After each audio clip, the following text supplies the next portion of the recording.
Okay, everybody, game number 1, round 3 of the first European HGC 2017 qualifier. There's a lot of a line. Next year we have a league system instead of a tournament system, and every team that makes it into the league and participates throughout the year gets $100,000 baseline. So they can fully focus on Heroes of the Storm. They don't need to do anything else. They can be full professional players. On top of that, you get money from teams, potential sponsors, and of course prize money as well. So everybody wants to go into the league. This is the first qualifier. 2 teams are going to qualify, and we have now in the third round Damascus Boys, the team of Eternal and Alex the Prodigy, going up against Hydra Pony, which features a lot of the Russian players, like for example Stork and his boys. So Infernal Shrines is our first map. We have bans on ETC and on Vala. Vala, of course, with her wave clear, getting a lot of value on the map thanks to the multi-shot on the objective. In the team fights, pretty strong, but also against the hero pool, not too shabby. The priority on Tigers is something that we have seen throughout BlizzCon, throughout the entire tournament today, and we have Brightwing Kerrigan already. So Damascus Boys starting things off with a very aggressive stance. Talking about the league, by the way, keep in mind that 2 teams are already qualified for the 2017 league setup. Fnatic and Dignitas, the 2 teams that made it to BlizzCon, so they can just like chillax, sit back at home, watch the games, and study future opponents already if they want to. But for these guys, everything's on the line. A lot of new teams formed, a lot of people that retired came back and are trying to make it into the 2017 HGC. But let's see who is actually going to make it here out of those 2. This is the round of 16 that we're currently looking at. And Hydra Pony, I mean, Malfurion is still up for the taking. You can take the Muradin. Then again, keep in mind that sometimes on Infernal Shrines, the priority is on Johanna for the additional wave clear, and also to help out with those minions on the shrine phases as is. But Muradin is still like the bad boy, and since you already have a Kerrigan against you, you of course have to think about, okay, what are we going to do to shut her down? And Tyrael is a pretty good pick. Now, first of all, Tyrael is good because you take Tyrael away from Kerrigan, so you're not going to end up in a scenario where Kerrigan jumps in deep, you're trying to focus her, but Tyrael is right next to her side, providing her with a shield and also dropping the Sanctification. And an added bonus is that if Kerrigan actually starts to commit into a fight on one of those shrines, a Sanctification on Tyrael can just simply shut her down completely, and she will have a bit of a problem there. So Hydra Pony deciding to going down that route. They could also now, of course, attempt to just simply use Tyrael together with another melee assassin to empower that.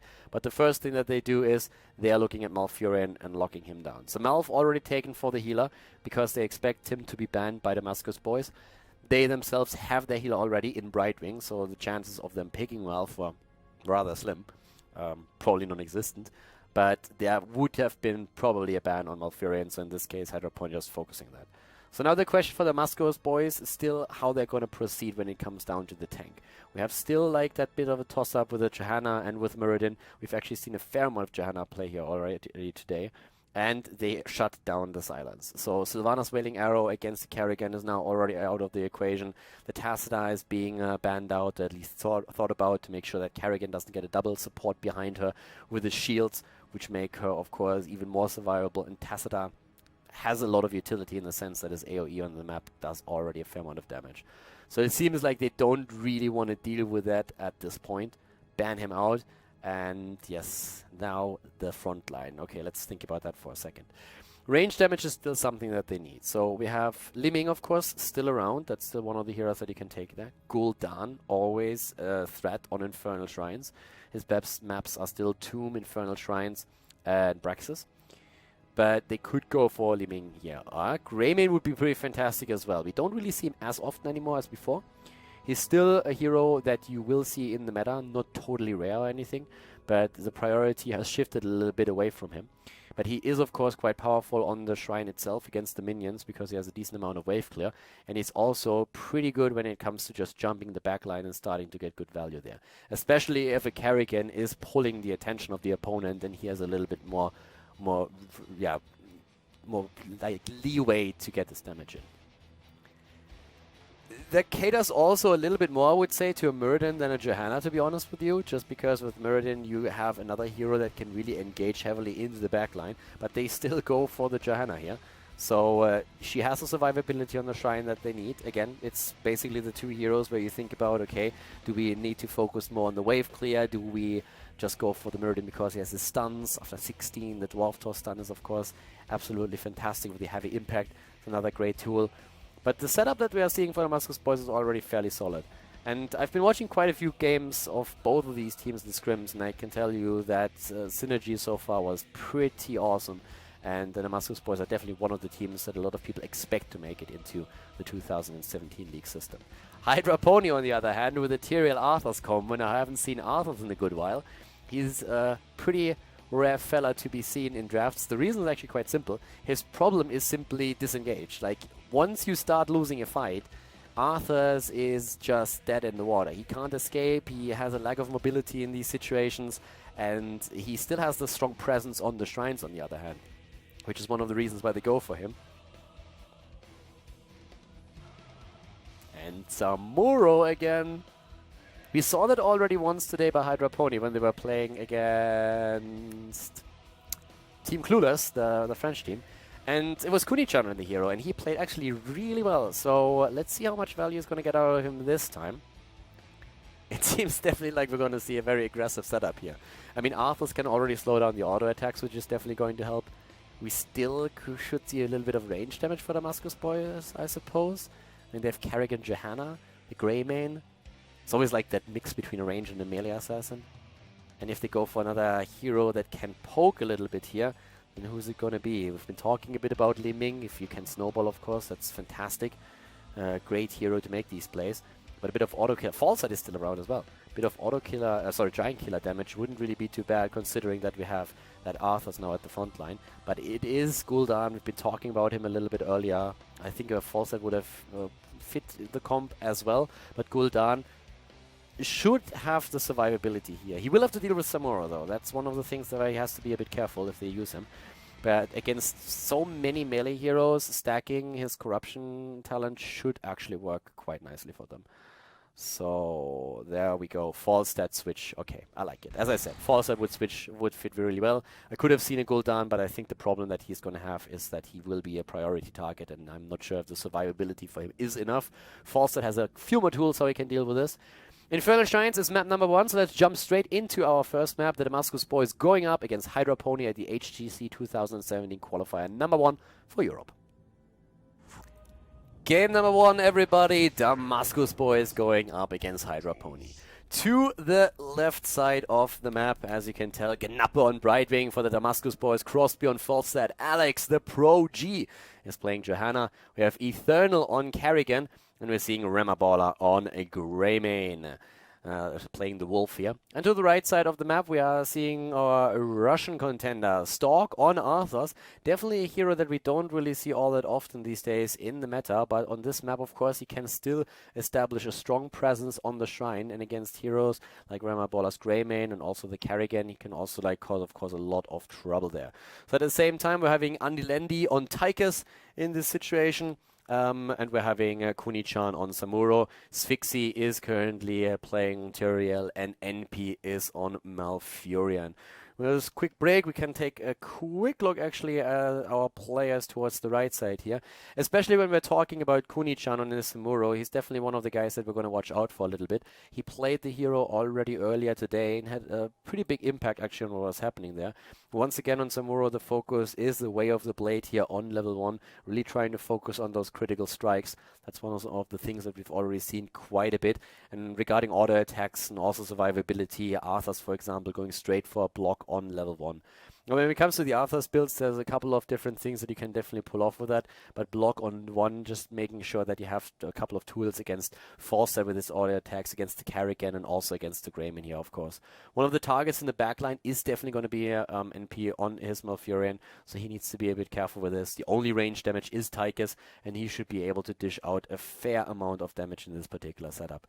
To the left side, then again, we're having currently our boys in blue, and with this, especially, of course, Kerrigan is one of the heroes to focus upon here. And I feel that taking her also triggered that Tyrael pick. I've been talking over the draft a little bit and about what I think the reasons for the Tyrael pick were, taking it away from the Kerrigan, also a bit of counterplay against her, quite important in this particular setup. So this is going to be one of the things to watch out for. What happens with Tyrael once that Eternal decides to really jump in and try to get his kills confirmed here. Falset, of course, offering at least a little bit of the global mobility that they are going to need in these cases, and Brightwing helping out with that too. So I feel like the setup for both of the teams is quite strong. One of the things that's going to be definitely interesting is how much of an impact the two melee assassins are going to have here. I feel this is probably like the most important part. We're having Falset also going straight into a Gathering Storm build, so he's going to try and get that insta damage in. And yeah, it is going to be a pretty interesting match for both of them. Like, both of these teams are fairly strong, and I could definitely see both of them qualifying for the 2017 league. But right now, already the mirror image is up at the top. Both of the teams just like seeing what they can actually pull off here. And a 4-man move at the top lane with Kuni-chan just like sitting tight for now, saying like, yeah, boys, I'm not going to go on lane anytime soon. I'm just like waiting until we know exactly where you are. In the mid lane, on the other hand, the teams are starting to just like move straight in for a bit of a fight now that they are done with the top lane shenanigans. A quick heal for Stork here is keeping Arthas alive, and the rotations are starting. With Samuro trying to put some pressure early on Falstad, so that was a nice move, already liberating him from a few of his hit points to make that play a bit easier. Kuni-chan on Samuro definitely going to be a little bit sneaky up here to the top lane. Down to the bottom of the map, the rotation is still continuing on the other hand, although. We have Kerrigan going into the Ravage build, having the siphoning impact here. Reinforce taken for Johanna. It's not only Arthas that thinks that blocks would be in this game a very good idea against heroes, against this many melee heroes and the Tigers. It's basically just Johanna saying like, nah, denying a bit of that damage would probably not be a bad idea. Samuro still lurking in the shadows here, just waiting to see if he can maybe get a drop on Crosby. So far not really making that move, but the rest of the team is there. Eternal sees Kuni-chan as he just moves away, but they are already positioning themselves for the potential shrine and try to push through the top lane a bit. So definitely breaking the normal convention when it comes to how to rotate on the map, not going for the traditional mid-bot, but trying to apply some pressure top lane and forcing a reaction out of Hydra Pony, who had to use a few heroes at the top lane now. But we have shrines activating on the map, and also both of the teams currently looking at the potential level 4 to give them a slight edge over this. In the mid lane, Storks, Fixie and NP already in position, and this is really the presence that you want to have on the shrine. So trying to go for that early. Samuro is being attacked here, Crosby figuring out pretty fast which one's the real one and starting to apply pressure with a few auto attacks, forcing him rather low. Still staying topside though for now. And we have Greymane also getting value at the bot lane. So Remaball and his boys are not really deciding to go for that shrine just yet, but trying to get some extra experience by simply heading straight for the bot lane, dropping a few of those, having also Crosby up at the top and giving up the first Punisher. Just simply saying like, yeah, we're not going to fight for that. We're going to wait until later on. We need a couple of additional talents first of all. We don't really trust our ability just yet to win it against this lineup. So let's the first Punisher go. It's a Mortar Punisher. We can deal with this. Already baited in, and this bad boy shouldn't really be able to do much. They're most likely going to go through the wall, so the wall will definitely or should be destroyed. But Kerrigan is actually looking to see if she can maybe get a kill here. And with Crosby moving in, that will be a confirmed kill against Arthas. Stork is down. Well done here. And with that, we're now seeing still a slight lead in experience. Not really too crazy, a bit of a structural advantage now, of course, at this point, but overall still very well played here by the Damascus Boys. We're seeing them on level 4. Both of the teams, of course, are. Biting Cold has been taken, and we're seeing the Mirage again, which is also a talent that we have seen in the first game with Samuro here today. The build so far fairly consistent for Kuni-chan. No real adjustments made yet. And we're having, yeah, besides that, also now the Static Shield. So for Kuni-chan in these fights, it's also going to be a question of who is going to attack. And I mean, one of the targets will always be Falstad. The Falstad players overall these days focusing quite heavily on heading straight into the Static Shield, which helps also against melee assassins. Knappe with a quick portal in so that they have the vision over the camp, stealing that away from the opponent, getting a bit sneaky with this. You can really tell that Hydra Pony has a lot of respect for Eternal's Kerrigan. Eternal is just like rocking the money pick here and is always putting on the pressure. So they are about to get another tower here. Level 7 talents. Again, the focus on the Burning Blade. We're also seeing the Icebound Fortitude taken. And double cooldown reduction when we're looking at the talent setup on level 7 for the Damascus Boys. We're seeing them with Blessed Momentum on Johanna and the Bladed Momentum for Kerrigan. With pressure play at the bot lane now, but camps are taken all over the place. And Alex is actually coming in to make Stork's life a bit harder. But I really like the amount of camps that are being taken by the Damascus Boys right now. They get good lane pressure going, and they are also in a position where they can really help Crosby push this lane against Fixie, who is lacking wave clear. And the Shrine spawns bot lane, and that's a massive problem, because Fixie is going to lose time to clear that camp in which Crosby can fly down. That's why Fixie's trying to pressure him right now to force him back already, so that he's buying himself a little bit more time for this. The Shaman might actually even fall. Ah, close call. But they're going for the wall. Again, they're letting the Punisher go. They are I mean, this is a Ice Punisher right now. Frost Punisher. So they don't really care about that. So big pressure up at the top. At the bot lane, Knappe is dealing with Kuni-chan and his Samuro play. But up to the top lane, here's Fixie, might even fall as Crosby. No way. Wow. Fixie is able to get away from it, but just barely. Boy, that was a close call there. That shield just came in handy at the right moment. But look at the experience. Level 10 is going to be ready to help with the defense. One minion is still waiting, so they let one go for now. It's actually a smart move by Hydra Pony. They're trying to take it a bit later to make sure that they have level 10 too, so that they can start to make their play with the heroic ability. And we have the heroic abilities now taken, but now minions are actually starting to be claimed. They're trying to apply some extra pressure. Kuni-chan gets away from Crosby, who's starting to zone, but now we have Stork moving in. He's confirming the Punisher real quickly, but might pay a price for it. Stork with the army of the dead gets zoned in. Stork still in trouble. Focus. Crosby had to move out. Kerrigan with the Maelstrom. Commandeer Odin, and immediately a quick mighty gust, but Kuni-chan was still looking to see if he can maybe get someone killed. Not happening yet, but down here the Punisher is already on the move. 10 on both sides now. Army of the Dead, once more the Illusion Master. We're seeing Tranquility, Army of the Dead already in play. And most of those heroes have already used heroic abilities. The only exceptions, or the big exceptions with the big cooldowns are, of course, the Sanctification on Tyrael and the Go for the Throat. So, again, the split on the map. Damascus Boys are really splitting this a lot. They don't want to fight too much. They always split heroes away. Kuni-chan is eating a lot of damage from Crosby, who is controlling this quite well. Kerrigan was at the top lane for a long time, pushed the wave in, is putting pressure and a lot of that. We could see a Mighty Gust, maybe. Not yet. 6 seconds until that talent is back. Maybe with a decent positioning here. 2 more seconds. There's a Sanctification on the ground already used. Sank on the ground, Kerrigan goes in, and they go again for Samuro on Stork, but both of them are able to move away. 1 fort lost from the Damascus Boys. Hydrapony is playing this well. The Russians with some really strong choking here, but overall only 1 kill on the board, and that's in favor of the Damascus Boys. And they already have this. Again, the lead-in experience is basically completely negligible, but it's so close, considering that they lost a fair amount of structures here, and that we didn't even see a play for the Punisher happen at all just yet. We're 8 minutes into the game, and it's fairly even thus far. Kuni-chan has, of course, to be careful. Coordinated play against Samuro can make the life of the melee assassin very tricky. But for now, both of the teams try to go for level 13. Vision granted again, trying to go for the camp here.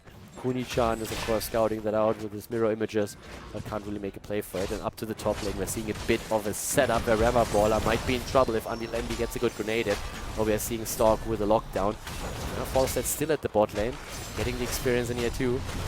Both of the teams playing very tactically here right now. We have seen some crazy games actually on this map, where teams have been trying to play around opponents. And it's very similar to what we see from the Damascus Boys. But I mean, don't be fooled. Look at the setup that they're running. If they can engage into a team fight when Sanctification is not an option, then they have a lot of kill potential with these heroes. Especially ones that we are having a fair amount of stacks on the Gathering Storm here for Falstad. And I mean, at this point, we have him on 24. So it's not too crazy just yet, but it's something that we're going to watch out for later on.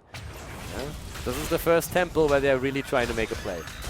There's a vision already granted, so they know about the engagement angle at least. That's going to help. Kuni-chan is moving in down here from the bot, and they're starting to go for the backline immediately. Already Eternal needs to be careful. Got cleansed there, and we're seeing Alex trying to move in again. Still has his Iron Skin up, if I'm not mistaken. Has that cooldown. Crosby dodging the Trail of Frost. Rema Baller is a little bit low and was for a moment just like zoned a bit. Here comes the Commandeer Odin, and that's a great tool that they have right now to make some plays here. Good position on the shrine on the side of Hydra Pony. They get a lead in the minion count as Alex is looking for an angle to engage. Both teams on 13 with the extra talent.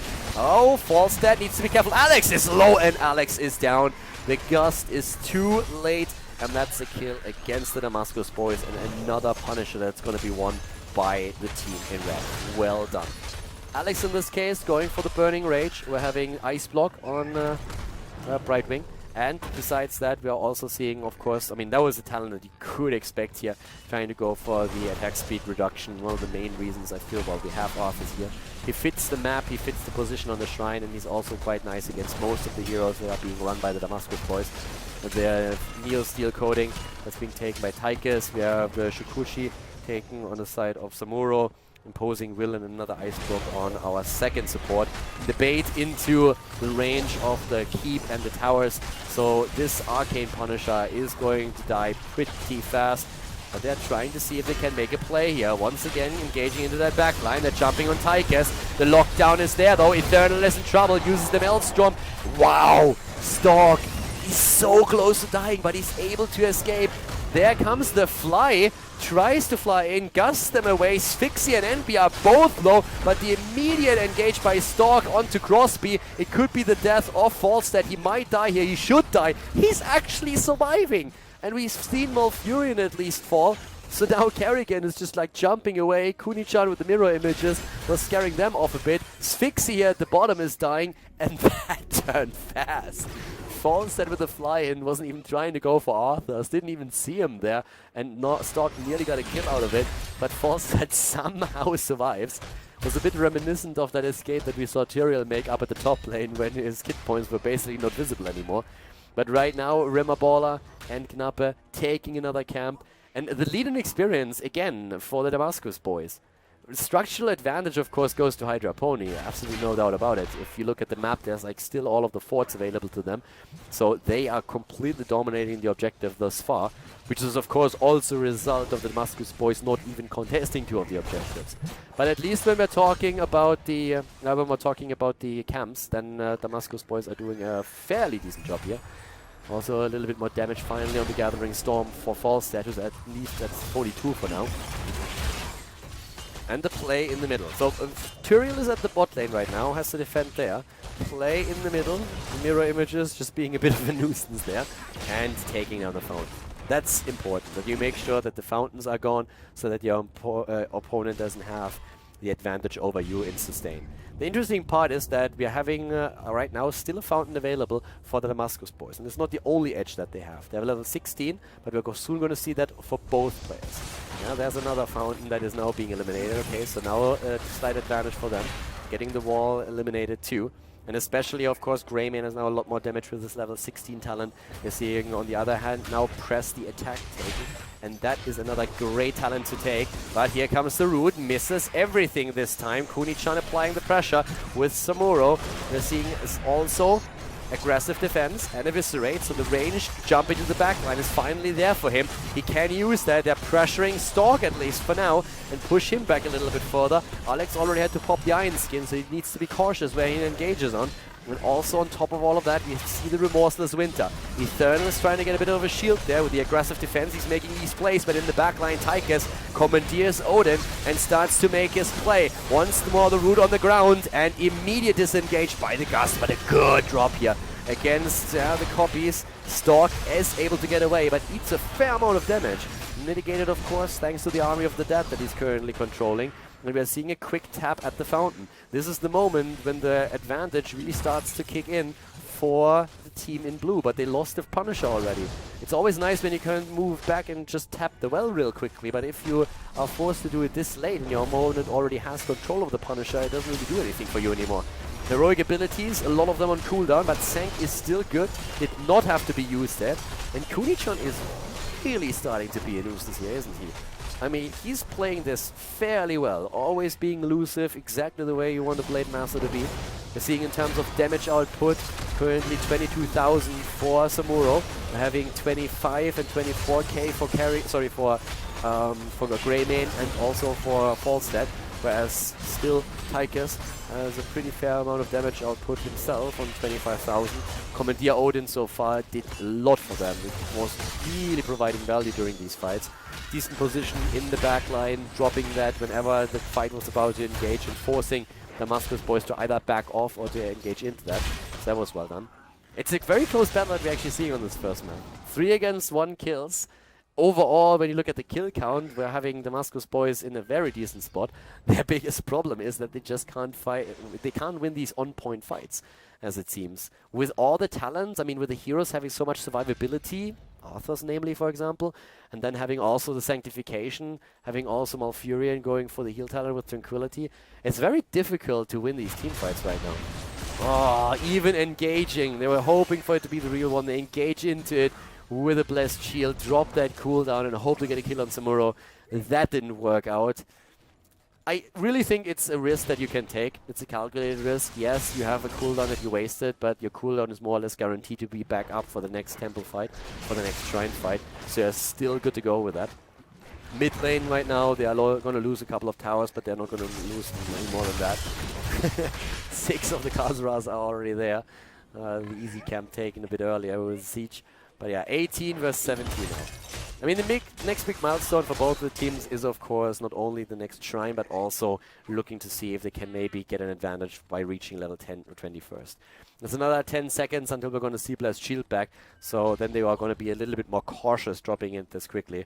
Again, the only reason why Alex was actually willing to commit it to that particular potential kill was that they knew fairly well, even if it misses, they're going to be back for the shrine with it. So yeah, they're going to get rid of the mirror images to make it a little bit harder for Kuni-chan to make his plays here. Shrine in the mid lane is now about to be active, and we don't really have a lot of camps pushing yet. Bot lane, Falstad was actually like waiting a little bit longer to get another Gathering Storm in, because he has to be careful since Samuro is already waiting to attack him here. Another wave blasted away, and the shrine is active, so now again another chance for the Damascus Boys to make a play, but Hydra Pony has been on point so far. Malf dodging, Carrigan with the ice block already. Maelstrom is in also. Sanctification on the ground after Mighty Gust tried to isolate them, and the kill against Tychus. What? They can't get it! There is the death of Falstad, and Tychus is still alive. Tychus just doesn't die. Eternal wants him, but he doesn't get him. Undilendi somehow still alive, finally dropped by Remaballer. It's a 1-for-1 trade, but it looks like we could see a second kill. Sphyxy is chasing Eternal down. NP is there too. If he has a root, then it's all over for him. No, he jumps away. Knappe wants to go for a quick blink kill, but he's still on cooldown. Uses the ice block. Stuns coming in from everywhere. Knappe gets taken out. Alex survives. Remaballer does too. We could still see the play for the Punisher, but unbelievable how long Tychus stayed alive there. If he falls right away when they make their play, they can totally turn this around against Hydra Pony, but that didn't happen at all. Half a level away from level 20. We're now seeing Hydra Pony in a massive lead over the objective again. There's an attempt from Alex to sneak in from the side. Over here, Eternal against one of the illusions, one of the mirror images. Remaballer is already there. They're going for the shrine. Falstad flies in, and they try to go Sphyxy. Yes, they get the kill. Sphyxy is down. He's dead, and maybe the first one, maybe now the first Punisher. The Hydra Pony isn't done with this just yet. They actually just send Kuni-chan down to the bot lane and see if they can maybe pressure one of the keeps. And keep in mind how close they are to 20. They have a very good chance of getting a talent lead over their opponent before this one is actually over. But this should be the first Punisher for the Damascus Boys.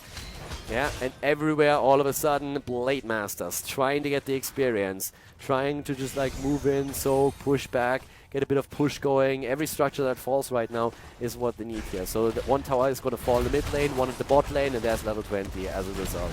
Getting the structures and having the push here. So now by now we have the 3-blade style. We are having the anti-magic shell, big red button, and the jump in, follow up, Carrigan, Kuni-chan is able to get away. Alright, Kuni-chan nearly the real one dying here, but now we have 20 versus 20 with the indestructible. Alex is low, but has his panic button, of course. You also see a Bolt of the Storm for Carrigan, and the Punisher in the mid lane doing what he can, but he's not able to drop the keep. Not a single keep has fallen yet, guys. Not one. And we are actually looking at 5 kills versus 3. First game is already promising a lot of this series. So since we have Samuro for one of the first times played. Let's go over the talents again. The Way of the Blade on level 1. Mirage as the level 4 talent for him, and again focusing on the critical strikes with level 7. But of course, key talents here, really the Illusion Master, and then afterwards on 20, the improvement with the 3 blade style. And hit points and also like duration to increase those that make the entire setup that we are seeing for Hydra Pony just so much more tricky and really, really annoying to deal with. Now he's currently just that auto-attack monster that we have here. Starting to annoy Remaballer, who's able to get away, but still, it must be a bit of a pain. So yeah, 20 versus 20. We're having camps taken all over the place, but let's take a quick look at the stats first. We're having 39,000 now for Samuro, really putting out the numbers here. He's by far the hero that put out the most hero damage in this game, now that he has also like reached full 20. Especially after 16, of course, getting a bit of a spike here. But now with 124,000 damage on Siege. Oh, here comes the engage. Trying to go for Fixie once again. So far, no sanctification or anything used. They're able to escape, at least for now. But the chase is still on. Alex is missing, on the other hand, the approach to go in with a condemn and suck someone in. So that didn't happen for them. And we also had, at least for now, no heroics committed. So that's one of the... and we still have 2 forts on the map. Again, want to highlight that real quickly. So we currently have all of the heroics online. Shrines are active in another couple of seconds. We're having back here Knappe dealing or not dealing with Kuni-chan. Depends on how we're going to look at it. But Carrigan is really the big threat right now. And with Sanctification still being around, this is of course the one thing that currently Hydra Pony is basing their hopes on. And if they get another decent move or decent team fight on the Shrine, they could really win another Punisher and then maybe even end the game. Any of these teams could, I suppose. Hydra Pony more so than Damascus Boys, since it's the bottom lane Punisher.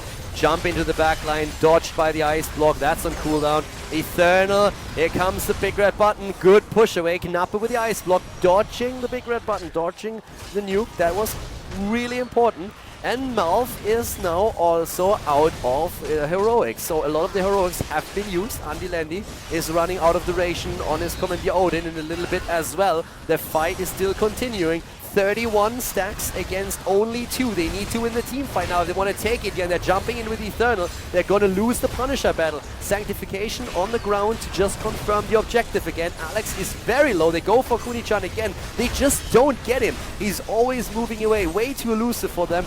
Alex already sacrificing himself. You know that he's not going to make it here. So he's just trying to buy time for the rest of the team that is chased down by Stork and Kuni-chan. They are starting to move in. Remaballer attempting to get a counter kill, but the Punisher's now also helping out. That's Carrigan gone. Crosby is being followed. Knappe also attempting to jump out once again. He's low and he will most likely fall. And that looks more and more like it's going to be game number 1. Damascus Boys versus Hydra Pony. And here on Inferno Shrines, it looks very much like the Hydra Pony players are going to be successful. They go for the core. 3 heroes dead, and even that false dead move with an attempt at Mighty Gust is not going to change the outcome of the game. He's trying to bait the Punisher away a little bit, but this is going to be core, and a 1-0 lead on the side of Hydra Pony, playing very well and taking their first map in the best of 3 series.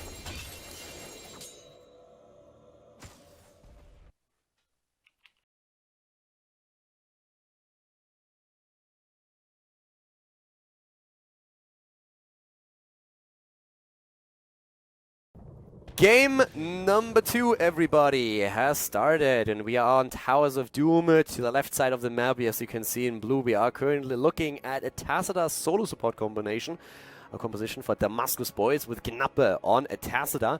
We're currently looking at Crosby on Gul'dan. We have Alex on Arthas, Remaballer on Vala, and Eternal on Murden. And to the right side of the map, the opponent in the lead right now in the best of 3 here at the HGC 2017 qualifier. Kuni-chan on Tyrael, Stalk on Dehaka, NP on Brightwing, Asphyxia on Tracer, and Andy Landy is playing Liming. So yeah, that being said, let's jump straight into the game. Of course, once again, the Echoed Corruption is being used as a level 1 talent here. Kuni-chan currently on Tyrael, and starting straight with the Even in Death talent taken for his character. Already a little bit of pressure play at the bot lane here. which could actually backfire. Nice stun. That was a good stun against Tyrael, so that he couldn't body block. Very well done by Eternal. So Kuni-chan was already about to jump in and then got stopped cold. That was actually a very good move. And now he went maybe a little bit too deep, because this is turning full Clown Fiesta, but Tyrael is able to escape after all. Up to the top. We're seeing Gnappa and Eternal being really low here. We're having still Arthas and also the Haka just like looking at the lanes, trying to get the experience here in terms of talents. Nothing really too shocking. I mean, we have a Tracer in the game right now who's already applying pressure on the draw speed, who's definitely one of the biggest threats for the rest of the lineup. And we are seeing still the Haka being chased a little bit by Alex at the same time there. So yeah. Well. Yeah, there's already a little bit of lockdown. Stork gets someone to help him out, but guess what? It's the dwarf. Murderton! Bring him down! Bring him down! And, well, Alex might be brought down here. That close! Oh, Kuni-chan! Oh! And he gets the shield from Gnappa, and Kuni-chan is hammered into the ground. Alright, that... Oh! And another shield, and he barely survives. Yeah, that just happened. I mean, that went back and forth like 5 times. First it looks like the Haka dies, then it's all of a sudden Arthas who is in trouble. Kuni-chan tries to kill him. He himself is stunned out in a shot on by the towers. And it ends with the death of Tyrael and the first blood in the game. A little bit unexpected here, but kind of funny. So Crosby already on the way to one of the altars. We have the same happening down here where Gnappa and Alex are currently taking position. Up to the top, Andy Lendy is not going to be interrupted. Eternal is trying, but he can't really make it in time. So now it's all about the fight over tower number 3, where we have both of the teams on level 4 talents. And with level 4, now also the Biting Cold and the Leeching Plasma. And the battle starts right away, with especially Muradin in trouble, jumping out. Kuni-chan trying to help out here, and of course good old Gul'dan still trying to get his corruption stacks together, hitting one after another here, doing fairly well with 7 so far. Not perfect, but he's getting there. Ooh, nice drag!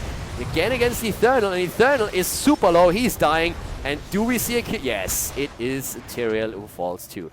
So it's a kill for kills. Sphyxy, on the other hand, gets away on his Tracer. So Tracer able to escape. Still the altar, by the way, is still challengeable, so they can still get that. And yeah, there comes Brightwing. Everybody trying to heal up and go again into the fight, re-engage. Gnappa is a little bit low, if you ask me, on his Tacita, so he needs to be very cautious here. And it looks more and more like the Damascus Boys have to give this one up. Hydra Pony is playing this quite well. Oh, a good lockdown, but not of any consequence yet. Alex dodging. Was in a bit of trouble here thanks to Tracer pushing this in. But that particular altar has finally been channeled, and it was in favor of Hydra Pony. So they get the additional 4 shots against the core of the Damascus Boys. And with a 1-0 lead in the game, they of course have now a bit of an edge. They are able to win it here. Then we will see them heading towards the next round of the tournament, where they would meet Jabronis in the next round. And that of course happens tomorrow. Kuni-chan. And nice. This is actually like pretty smart. They are starting to be very aggressive on the map, and they are taking one of the camps away from the opponent. We have them really using Brightwing and the Haka now. So a lot of globals here the entire time. The Haka jumping across the map, getting experience, showing, trying to also like set up a couple of like ganks, and especially this push at the bot lane is doing fairly well here right now. So yeah, so far so good. Eternal and Crosby are already there. We have all the way up at the top lane right now. Alex still soaking experience. And down at the bottom of the map, still that three-man play that we have there. So, let's see. 7 talents are in. And that gives us, first of all, Color's Embrace. So, pre-shields are a go. And Hunger for Power also being used. It's an interesting talent with the Tacita solo support. It's really interesting. I mean, you basically lose out on heal, but guess what? There's nobody to really heal you. There's only shields. So I suppose it doesn't really make a difference, right?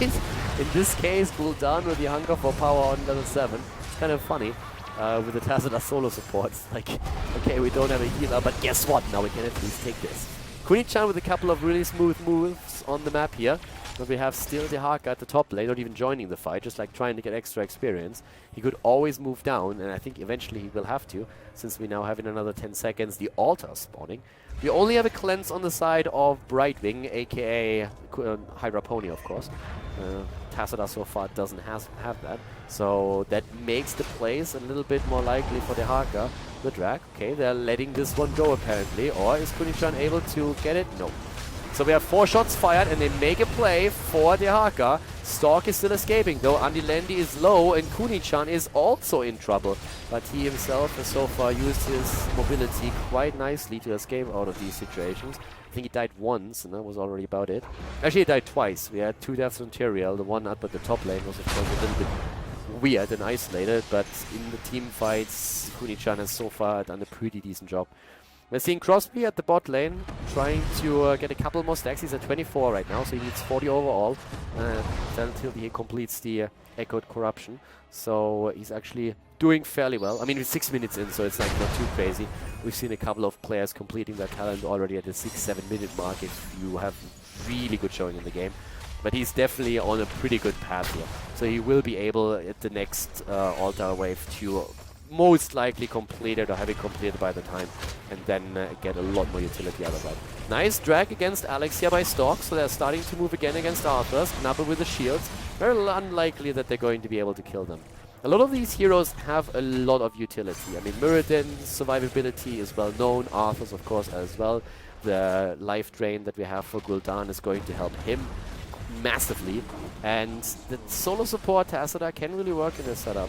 Normally that's something that we've seen only Fnatic do in a long time. I mean, of course there was a meta in which that was quite common to use a Tassadar as a solo support, especially when we were looking at Inferno Shrines. But it's very rare these days. Fnatic using it as Remake Valencia, but since then we haven't really seen it anymore. And at this point, we have already one of the bell towers claimed. Both of the teams on level 10. Horrify, of course, is the talent on Gul'dan's side. And we see, again, the isolation for the Haka after him going into Symbiosis and one who collects. So a little bit more minion stacks. Fights already happening. This Integrate used here. Tracer is very low, gets a quick heal here, but the Strafe is in, and that already forces Kunichan back. And with a good Storm Bolt, he's most likely going to fall. They're trying to go for him again, but the drag against Muradin. Well done, Tracer dropping the ult immediately, and what looked like the death of Kunichan turns against Muradin. And now we have 2 kills versus 2. The altar at the bot lane being channeled. And yeah, thanks to the loss of a bell tower, it's only going to be 3 shots, but still, it's the opportunity piece. So yeah, job well done. Getting that kill against Muradin was actually huge. It really looked like they would lose Kunichan. Arthas was already in with a quick frost thing droppy. Jesus, Howling Blast, there we go. Locking him in place, and the Stormbolt would have definitely finished him off there. And in this case, they get their bell tower back, they got the kill. We have Arthas now being dragged away too.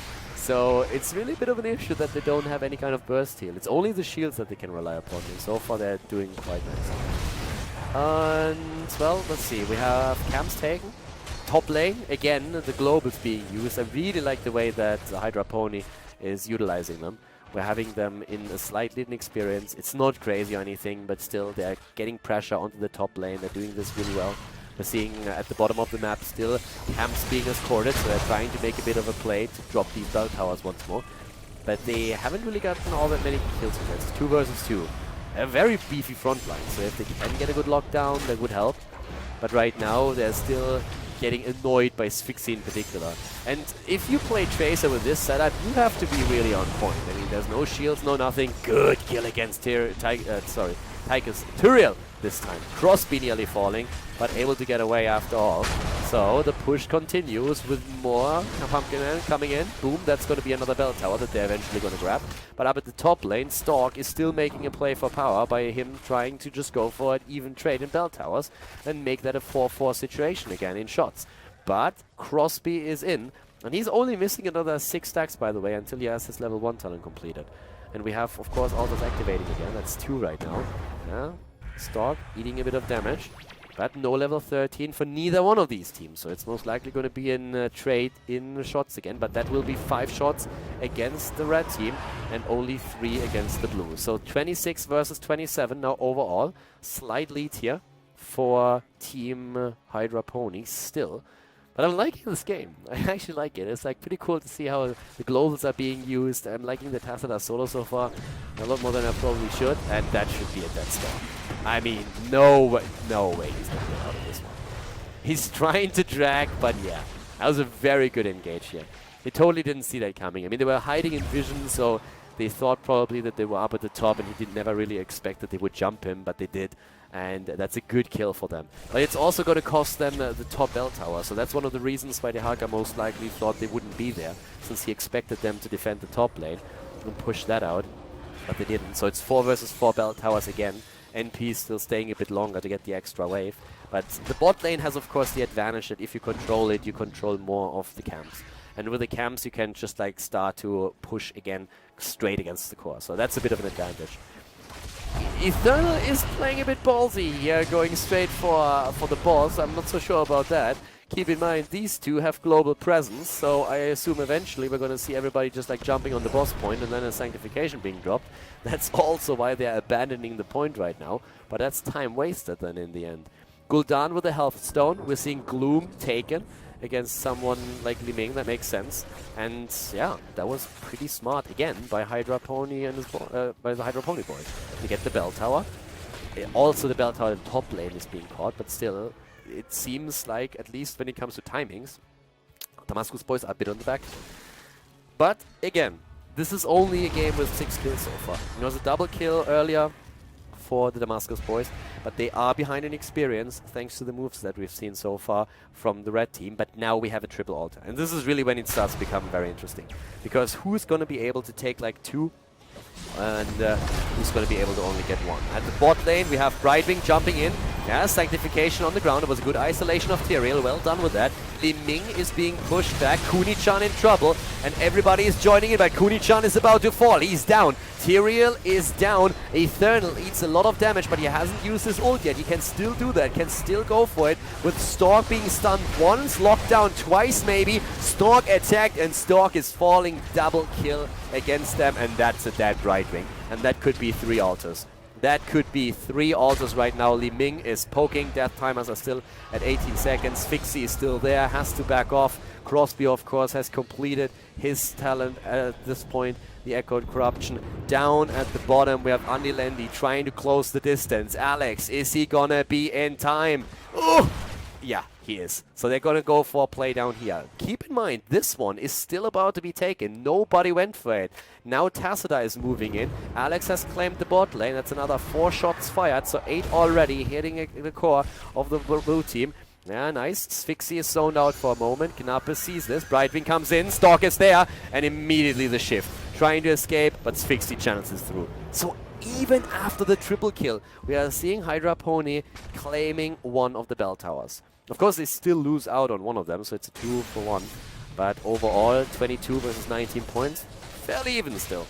Level 16 talents are now also finally ready for the teams. With Mirror Ball taken, we're having the elongated tongue. We're seeing Holy Ground. That's going to be a bit of a game changer when it comes to the boss. We have the Locked and Loaded. And Brightwing, who, well, first of all, we have Stork up at the top lane. And him with a Ferocious Stalker is going to try and set up these ganks a little bit more often right now. As we see the Ruinous Affliction, obviously the heavy impact already being put to some good use. And again, the isolation of Stork. And I mean, there is no saving him. There's absolutely no saving him. The team is moving up, but they already realize that this is not going to happen. It's 5 against 1, and that just doesn't work. We have Critterize taken, but of course by now Damascus Boys is pushing. And they are really, really starting to apply quite a bit of pressure here. We're having on Arthur's side for Alex Trail of Frost, so he didn't really go into the attack speed slow.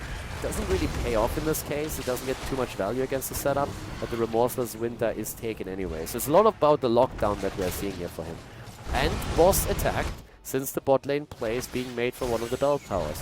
And it's a bit interesting to see that no one on the side of, well, I suppose they can't really do anything with the Haka down. So they just accept that boss is taken, boss has been claimed, so that's another 4 shots, and that is going to drop the core down to 15.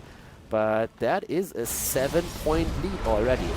Kuni-chan is feared and dead. Great play here. Great move by Crosby. Just in time. He completely jumped Tyrael. He didn't even have time to pop Sanctification, even if he wanted to. At this point, it seems like the game is very much so under the control of the Damascus Boys. In experience, still the same. NP is actually pausing the game here, but overall, you can tell they are having a very solid moment. I mean, the two altars are spawning right now, and it doesn't really feel that without the Tyrael being part of the comp, they can make anything happen here. So up at the top lane, this one is about to be reclaimed. I doubt that we're going to see the Damascus Boys wait for this one to be retaken, so it's probably going to be 4 shots each. Nobody really there to interrupt. Andy Landy is on his way up to the top, I think, but he's not going to make it in time to really interrupt here. Well, I guess he could. Someone zones, it doesn't matter. Eventually, both of the altars should still end up in the hands of Damascus Boys, and that would drop the core then down to only 7 hit points. So, overall, Red Team is starting to struggle here a little bit. Can show you also the damage output that we're currently seeing, especially Gul'dan, of course, impressing again, taking the lead in the game with 34,000 hero damage. We're seeing Li Ming herself with 31k, and the two of them are also like sharing the top spot when it comes to the siege damage and wave clear. Gul'dan, interestingly enough, behind Li Ming, who is playing this game so far quite nicely. But the setup that we're seeing for Hydra Pony is struggling right now. They are really, I think the biggest problem that they have is that when it comes to rotations, and especially these gank attempts that we are seeing for the Damascus Boys, they are a little bit slow to react, especially Stalk got caught out quite a few times. 5 deaths also on Kuni-chan, who had a couple of unfortunate moments here. One of them, of course, still being the potential kill against Arthur's up at the top lane that in the end resulted with him dying, which was definitely not quite what he was thinking about. The funny thing is that actually for the Damascus Boys, Muradin is the one who died twice. I mean, of all the heroes that you look at here, with Tacita as the solo support of the team, it's the big fat dwarf, or the small fat dwarf, that died twice. The guy who usually everybody argues is absolutely unkillable. I guess most of the deaths were already before level 13 when he gets access to his healing static, so that's one of the explanations, I suppose, but still kind of interesting to see that. When we're talking talents, though, the one thing that I also want to highlight once again real quickly is that in this case, we're even having the glass cannon taken on Li Ming. We're seeing here with the Calamity, which is, of course, a main part why we have so much siege damage on her end right now. And on top of that, Tyrael with his Holy Ground is going to make a couple of the plays around the boss. I said that a little bit earlier. The reason why boss could actually be claimed just recently is because the death or the kill that they got just before that was against Tyrael, so they never really had a problem taking him down there. So yeah, with Tyrael being taken out, Stalk taken out a little bit earlier, we have now both of the altars activating just now. And as I said, it should end up with 7 points on the core of the red team. But let's see if that's actually going to be the case, or if they are making some kind of like play here. But Andy Landy is already moving straight into the middle. Experience is all that he wants right now. They know they're not going to get it. So 4 shots fired already, putting it down to 11. The next 4 hitting, and that is going to make 22 points to 7. The bell tower is taken, so we have one reclaimed at the top and another one at the bot lane. Well, will be soon once the Gul'dan takes care of that with the next wave. But also a bit of a play down here to at least drop this one low. Yeah, and Stalk was trying to set something up here. I mean, there's very little follow-up for him, but if you can drag someone into the range of the bell tower, I suppose Brightwing could jump in and you could just delay it for the rest of the team to arrive. That would at least work. But yeah, with that being said, Eternal, Alex, Ramabola, Knappe, and Crosby, they're still starting to make a bit of a presence, or like a bit of a push happening at the bot lane. Yeah, and there's the first stun, full stun lock on the side of Stalk. Yep, Sanctification, the only way to get out of this, and now that it's gone, there's another isolation. Horrify being used. The control in these fights that we're seeing is absolutely insane. Stalk gets surrounded and just blasted away from all angles. And in the meantime, Crosby is still poking as much as he can. Just look at this. NP barely gets out with a blink heal, but there's just stun after stun, Horrify, walls everywhere, slows from Ramabola. This is insane. A double kill, nearly level 20, another bell tower claimed. They are just looking at an absolute fantastic and dominant performance right now, taking another camp. And they were going to try to just escort it in.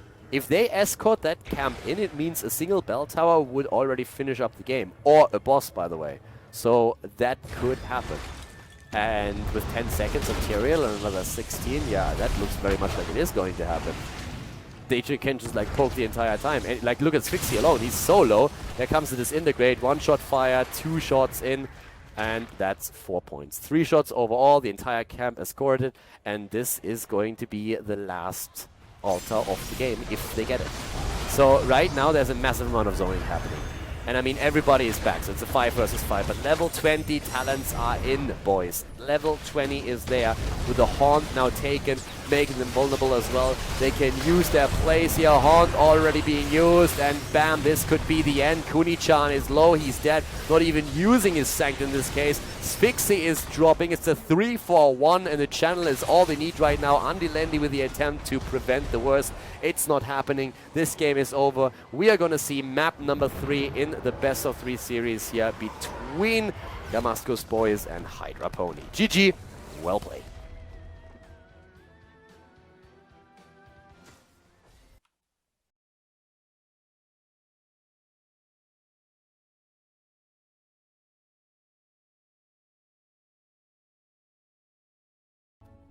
Okay, everybody, we have Hydra Pony versus Damascus, Sky Temple being the map, and Damascus Boys have first pick, first ban, and we have them with a ban on Malfurion immediately. So let's see how Hydra Pony is actually reacting to this.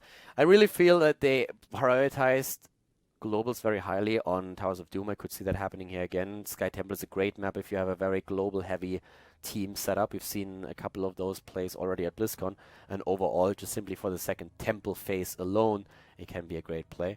They seem to be a bit afraid of an ETC overall, especially with the potential boss player on this map. ETC can be really powerful with that stage dive, which is right now the predominant talent to take on level 10. With a healer band out, Damascus Boys could... It's actually like interesting what they have quite a bit of potential here. I mean, you can go for the Brightwing, which they do. They could have gone for Muradin here, but Brightwing is going to give them the global presence. They started to ban healers as well, so that is going to even put a more of a choke on Hydra Pony. I mean, in this setup, we have seen great Rhaegar play here overall today. We have seen a lot of comps actually in which Morales was being played. Oriel is still, of course, a very good comp that's possible, especially if you go into something like Oriel plus a Liming plus a Vala, that will more or less guarantee you a lot of energy to be used. So, yeah, Hydra Pony with the opening could go into that Muradin. This is like a bit of the question of what you are doing right now. Are you trying to just like go for the strong team fight? Muradin has control over those temples completely alone. Yes, they go for Muradin and pick a Tychus with that as the assassin. They could have thought about maybe even going into an early Dehaka. We have seen Dehaka bans even. Going that far. We had a couple of matches where Dehaka was even first banned. So there's definitely a chance that this is going to be shut down eventually. I mean, right now we have Damascus with Brightwing opening that up. They're probably going to add a little bit of damage at this point. When it comes to like the tanks, we have seen Alex fairly often on his Johanna if they didn't get access to ETC or Muradin. So most likely we're going to have him picking Johanna up. Question is more so when than anything else. They can always send Eternal on either a Kerrigan. Zeratul is something that he could play on this map, or they could send him on a second frontliner. But in damage, Vala and Liming usually are the two that we really have to watch out for, and they go for the Vala here first of all. But I really wouldn't be surprised if Eternal goes for one of the melee assassins again. I mean, they have played a couple of these moves when we saw them on Infernal Shrines. They already had Kerrigan in their setup, and Eternal could play that, but Tyrael first of all, which actually underlines the potential for a melee assassin even more than anything else. If they want to play this, maybe again with something like a Kerrigan, could even drop the Alarak in there, depending on how much they actually practice with that. But Tyrael for Alex is definitely a pretty solid one. The interesting part is that we had already Arthas twice. Arthas has more or less completely disappeared. I think we've seen him picked once at BlizzCon. Did we? I think so. I think the Taiwanese team picked him once. But overall, in this series alone, we already saw him twice. So Hydra Pony, they could...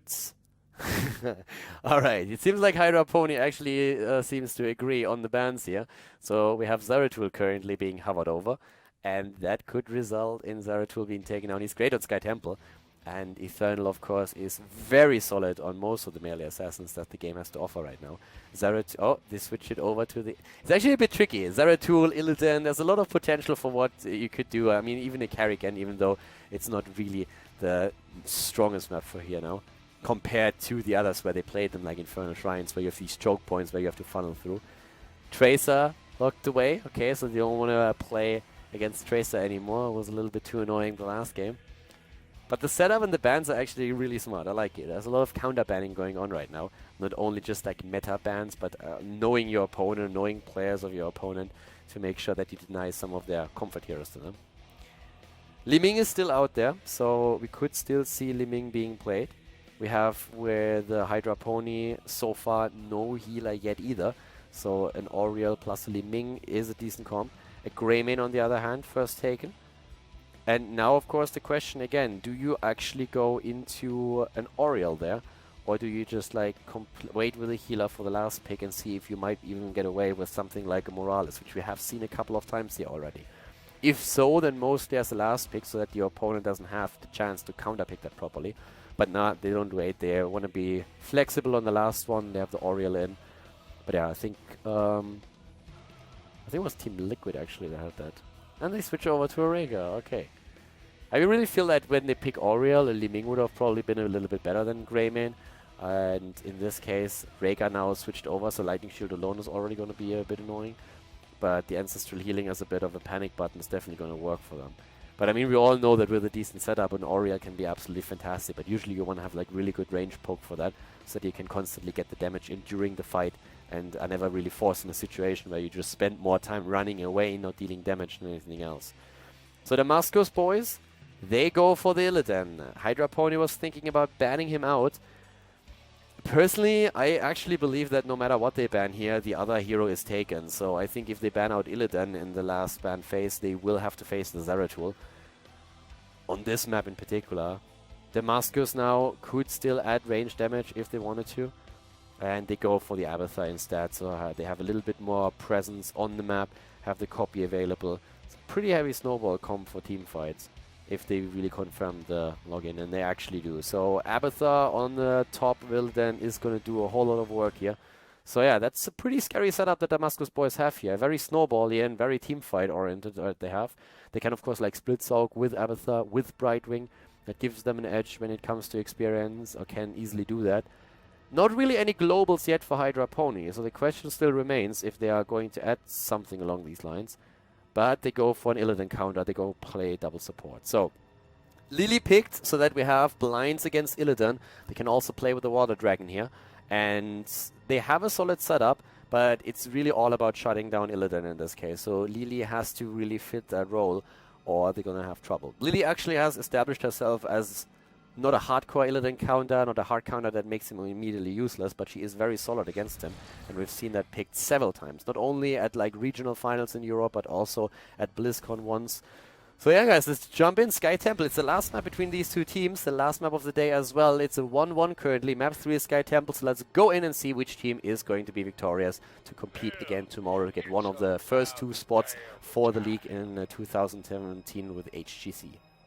Game number 3, everybody, is starting up, and well, as you can see, we have Hydrapony going up against Damascus Boys. It's a 1-1 in the series, the last map here at the HGC 2017 qualifier. And to the left side, Sphyxie on Greymane, Kuni-chan on Lily, NP on Rhaegar, so a double support setup with a lot of blinds against Illidan, Andilendi on Tychus, and Stalk on Myrden. And to the right side of the map, it's Alex the Prodigy on Tyrael. We're seeing Crosby playing Vala, Eternal on Illidan. A lot is going to hinge on him in these fights. Napo on Brightwing, and Remaballer on the Slug. Playing Abathar here. And in terms of talents, Lily, of course, for now at least, heading straight into the Serpent. Actually going to be interesting to see how much she's going to focus on those blinds against Illidan. We have seen a lot of Serpent builds on Lily in general in competitive play. Immolation chosen on level 1 here. And a bit of a play at the top lane to at least get the tower down slightly. But we actually had Damascus Boys split the heroes on all 3 lanes, so there wasn't really too much that they could do here. It's also noteworthy that we have the perfect Storm taken for Stalk, so he's currently trying to just get a little bit of stacking going It just adds a bit of the burst damage that you can put out there. You're also having pressurized lands already won, and Illidan starting to jump in here together with the help of Abathur, who has taken position at the bot lane. Tyrael, my bad. Illidan is currently still bot lane. And starting to pressure this setup back. Yeah, Abathur will have to help out though if they want to save Knapper, and yep, that doesn't. It looked actually good at the start, and everybody is really low here, but with Abathur just rejoining the bot lane, there was nothing they could do against the turnaround. That was a very good use of an opportunity by Hydra Pony, jumping in very, very quickly once they realized they have the potential to kill Brightwing in this setup. So Eternal is starting to make his plays around the map. I mean, one of the things that he's going to look for is also to take camps later on. But for now, dodging the Stormbolt here nicely. They're trying to go for Stalk, and that is going to be a kill. Yeah, they're very well done, especially, of course, with Abathur not really having a problem pushing the damage out. They're still slightly behind in experience, but shouldn't really be for long. Ramabala is still at the bot lane with his hero, trying to soak a little bit. And it's, at least up to this point, more or less a split that we see in Temple. It's double Temple, of course, with the early Temple phase. And up to the top lane, it's Greymane who's taking care of this one. At the bottom of the map, now that Lily has left, Ramabala is able to take a bit of a forward position to soak more experience. But level 4 talents are still reached faster by the opponent. Alex is low, has to go back. There's a 4-man push going into the mid lane, which allows Illidan together with Brightwing at the top lane to take over Temple control. But they still, now finally they have level 4. And Lily is still with the Serpent build, going straight for the Mending Serpent right now for the extra heals. Eternal is going to soak the last few shots here without any problems whatsoever. He's currently looking pretty decent. Nappa, on the other hand, is again in trouble, and with Rhaegar jumping in, they're going to confirm the kill. Eternal himself on his Illidan is able to escape. At the bottom of the map, we are having a similar play against Andilendi, but Tychus, compared to Brightwing, was able to just like dash out and escape. So we have 2 kills against 1 in favor of the blue team. They are starting to lose a bit of ground at the bot lane though. And if we are going to see the Damascus Boys break through the wall, they could make a play there. But up at the top lane, it's an entire keep that's already been eliminated. Largely, of course, thanks to the earlier pushing power and also to them just simply going straight for that particular temple here. Tyrael at the bot lane has also been eliminated. And things are starting to get a bit worse here for Damascus Boys. Andilendi and Kunichan alone killing Tyrael in this setup, that should not really have happened, I suppose. So right now, the question is really, can they close the gap in experience? Because Hydra Pony is taking a pretty significant lead here. They will have not only the early level 7 talents, but they could very well start to push through the wall here and maybe make a play for the fountain if they get the camp, which they don't do even. They just break walls everywhere. They go in the mid lane with another 3-player setup. Stalk, MP, and Sphyxie are just basically rotating from one wall to another and taking experience, claiming an early level 7 that leads us now into the nearly complete Serpent build with the Lightning Serpent taken. We have also Skullcracker taken, a talent that we see these days a little bit more often.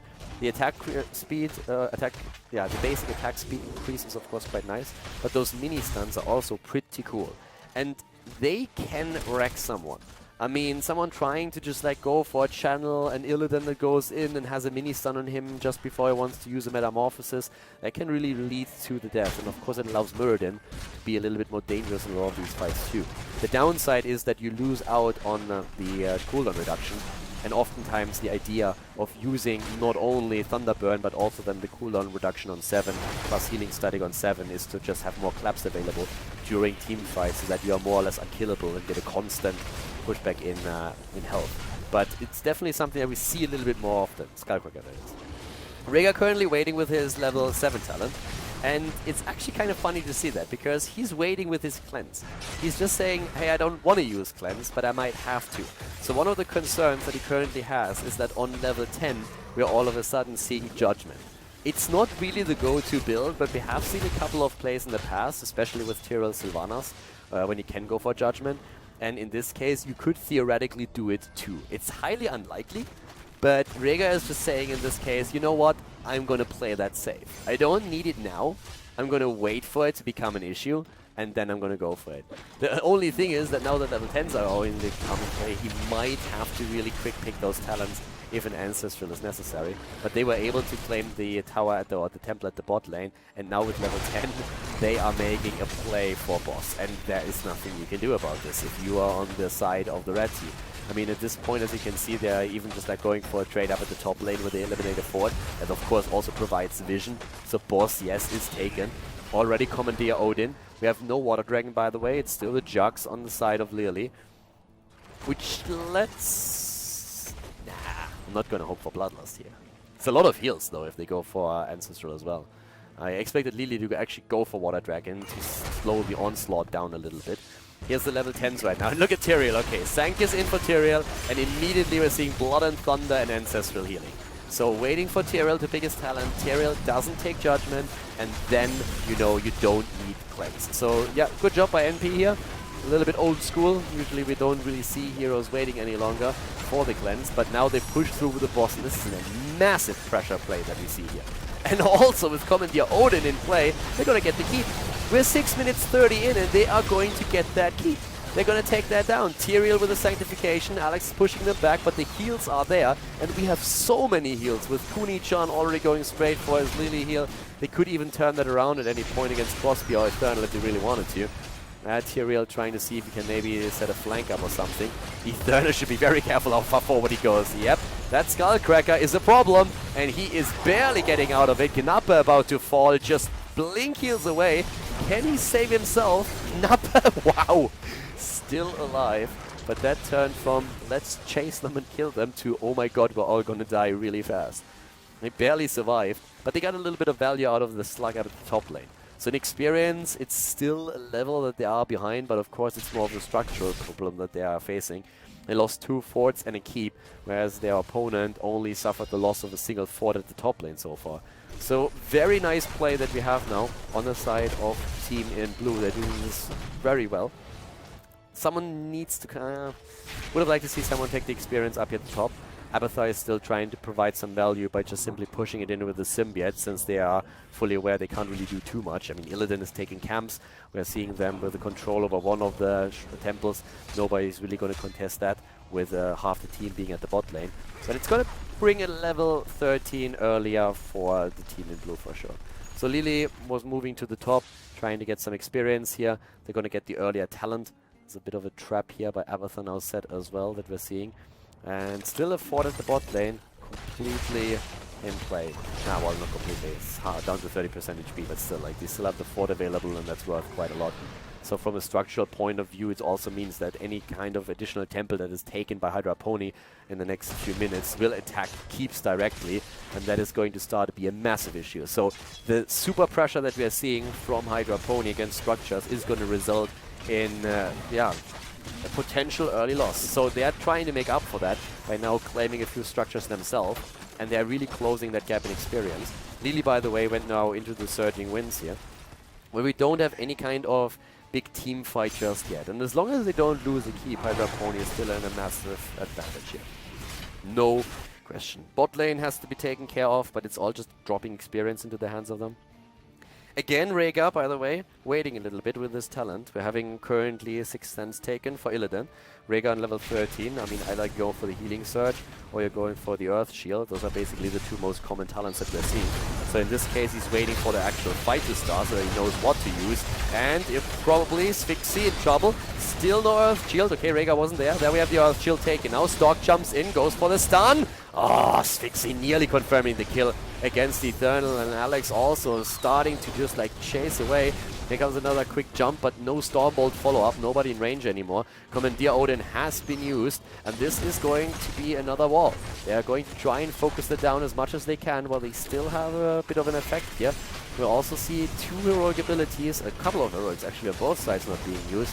Blink Kill, of course, super short cooldown. But we also have still Metamorphosis, but Ancestral and Go for the Throat are still up and can be used here. Here comes the Metamorphosis. They're starting to jump in. The Polymorph on Sphyxy is putting him into a bit of trouble, but Eternal is about to fall. Eternal with 10 hit points. The grenade to the face takes him down. Tyrael is also dying. Sphyxy escapes the explosion of Tyrael.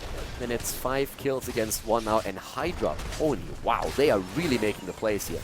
I mean, this team was supposed to be strong, but everyone that you talked to after the scrims have been lasting for a few weeks now had really said that Damascus Boys are the team to really watch out for, that they will go far in the qualifier here.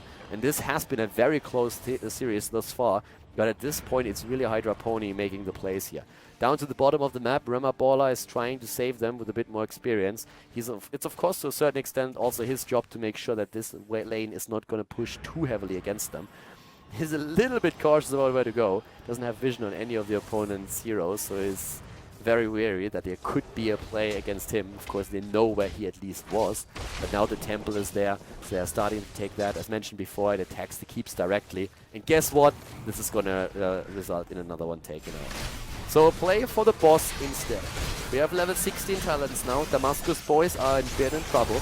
We have the Serpent build completed with the Serpent sidekit now taken on 16.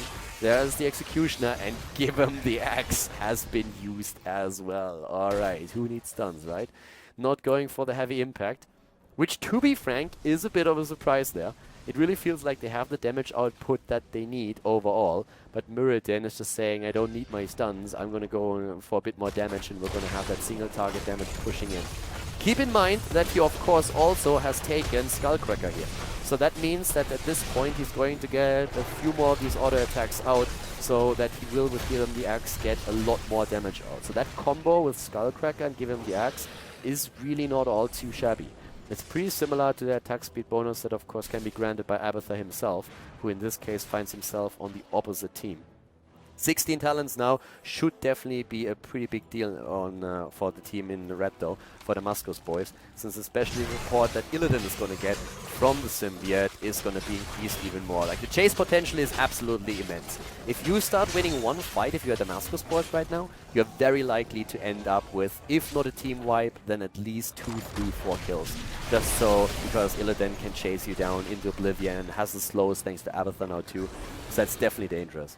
Also on 16, Rising Storm has been taken, so a bit of a spec into the shield talents here for Rhaegar. First of all, starting off with the Lightning Bond, making sure that he has the Rising Storm here as well. They play a double support style, so they are currently just trying to make sure that they still have the damage output necessary to drop targets in fights. And when you look at the damage, it's pretty evenly spread, I'd say. Lili actually taking even a 10k here. Abathur with 30,000 taking charge of the game so far.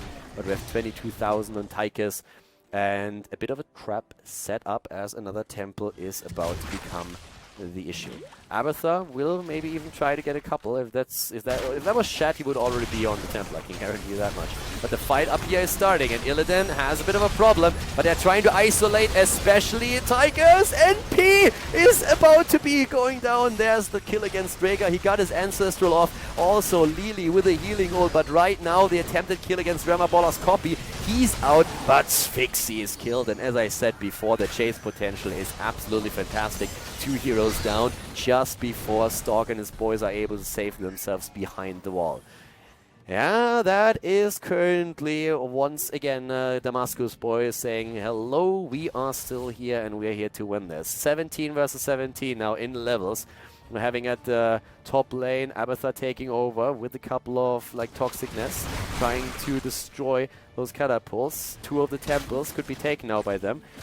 It's still going to result in them probably not being able to drop both. Oh, Tyrael is dead. Eternal is also about to fall. Brightwing jumped in to help out. Brightwing also on the run now. And Kuni-chan actually like pushed into a corner. But that means that one additional temple is now taken by the team in blue. And guys, well, that is starting to really be a bit dangerous. 2 waves are already pushing in. And now another one is maybe about to fall. Stork is on the way down to the bottom of the map. He wants to contest even the next temple, but the shots have nearly been taken halfway. Yeah, here comes Muradin. Wow, barely getting out. Kuni-chan with a heal right away. They want a team fight. I mean, they really want a team fight, and they're blowing the copy just away. Copy is going to fall here, and already on the retreat, Damascus Boys. And they have to deal with the catapults.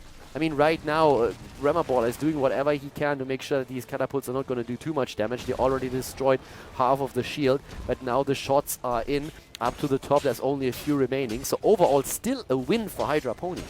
They get out of this rotation more shots than they would have gotten if they stayed at the top lane.